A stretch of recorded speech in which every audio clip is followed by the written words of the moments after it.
ஆஷாட நவராத்திரி வராகி அம்மன் வழிபாடு. வராகி அம்மன் வழிபாடு இன்றைய காலத்தில் அதிக அளவில் வணங்கக்கூடிய தெய்வங்களில் ஒருவராக திகழ்பவள் தான் வராகி. இவள் நிலத்திற்கு உரியவளாக கருதப்படுகிறார். கையில் கலப்பை ஏர் என்று விவசாயம் தொடர்பான கருவிகளை வைத்திருக்கும் தெய்வமாகவும் இந்த வராகி அம்மன் திகழ்கிறார். இந்த தெய்வத்தை விவசாயிகள் வழிபடுவதன் மூலம் விளைச்சல் சிறப்பாக இருக்கும் என்று கூறப்படுகிறது.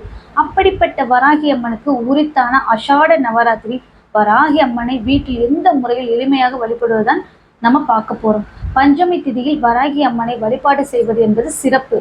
வராகி அம்மனை தொடர்ச்சியாக வழிபடுபவர்கள் கண்டிப்பான முறையில் வராகி அம்மனுக்கே உரித்தான நவராத்திரியில் வராகி அம்மனை வழிபாடு செய்ய வேண்டும். இந்த நவராத்திரியை ஆஷாட நவராத்திரி என்று கூறுகிறோம்.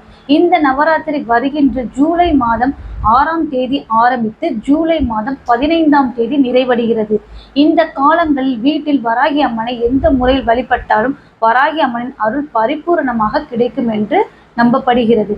கலசம் வைத்து வழிபடும் பழக்கம் இருப்பவர்கள் கலசம் வைத்து வழிபடலாம். பழக்கம் இல்லை அல்லது புதிதாக இந்த வழிபாட்டை செய்ய வேண்டும் என்று நினைப்பவர்கள் கலசம் ஏதும் வைக்காமல் எளிமையான முறையில் வீட்டில் வராகி அம்மனை வழிபாடு செய்யலாம்.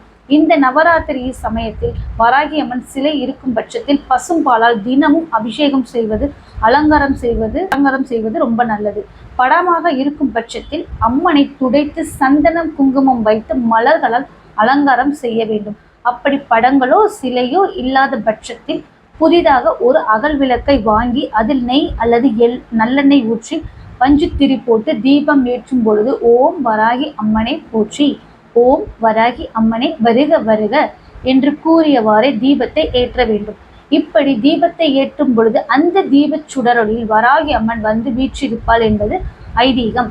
இந்த நவராத்திரி சமயங்களில் வராகி அம்மனுக்கு பிடித்தமான பொருட்களான பூமிக்கு அடியில் விளையக்கூடிய கிழங்கு பொருட்கள், அதிலும் குறிப்பிடத்தக்கதாக திகழ்வதுதான் சக்கரவள்ளி கிழங்கு.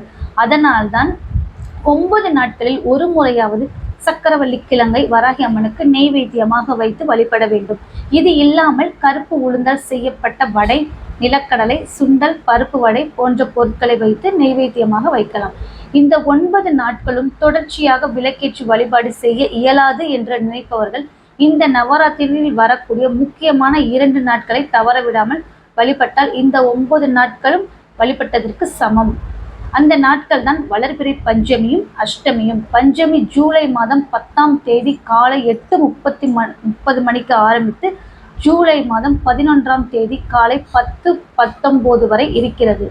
இதேபோல் அஷ்டமியும் ஜூலை மாதம் 13ஆம் தேதி மதியம் 2:13 ஆரம்பித்து ஜூலை மாதம் 14ஆம் தேதி மாலை 4:02க்கு முடிவடைகிறது. இந்த ஆஷாட நவராத்திரியில் தினமும் வராகி அம்மனின் மூல மந்திரத்தையும் காயத்ரி மந்திரத்தையும் உச்சரிக்க வேண்டும். இந்த நவராத்திரியில் வராகி அம்மனை வழிபடுவதன் மூலம் நீண்ட நாட்களாக நோய்வாய்ப்பட்டு இருப்பவர்களுக்கு நோய்கள் தீரும், கடனால் கஷ்டப்பட்டு கொண்டிருப்பவர்களுக்கு கடன் அடையும், மனக்கஷ்டம் நீங்கும், காரிய சித்தி உண்டாகும், எதிரிகளால் ஏற்பட்ட பிரச்சனைகளும் எதிரிகளும் நீங்குவார்கள், பய உணர்வு நீங்கும், குடும்பத்தில் இருக்கக்கூடிய சண்டைகள் நீங்கி ஒற்றுமை உண்டாகும், பெண்கள் தீர்க்க சுமங்கலியாக இருப்பார்கள். பல அற்புதமான பலன்களை தரக்கூடியதுதான் இந்த ஆஷாட நவராத்திரி. இந்த ஆஷாட நவராத்திரியை தவற விடாமல் இந்த முறையில் வழிபாடு செய்யுங்கள். இந்த வீடியோ உங்களுக்கு பிடிச்சிருந்தா ஒரு லைக் பண்ணுங்க. நன்றி, வணக்கம். மேலும் எங்கள் சேனலோட வீடியோஸ் எல்லாம் உங்களுக்கு நோட்டிஃபிகேஷன் வர்றதுக்கு சப்ஸ்கிரைப் பண்ணிட்டு அங்கே இருக்கிற பெல் ஐக்கானை கிளிக் பண்ணுங்க. நன்றி, வணக்கம்.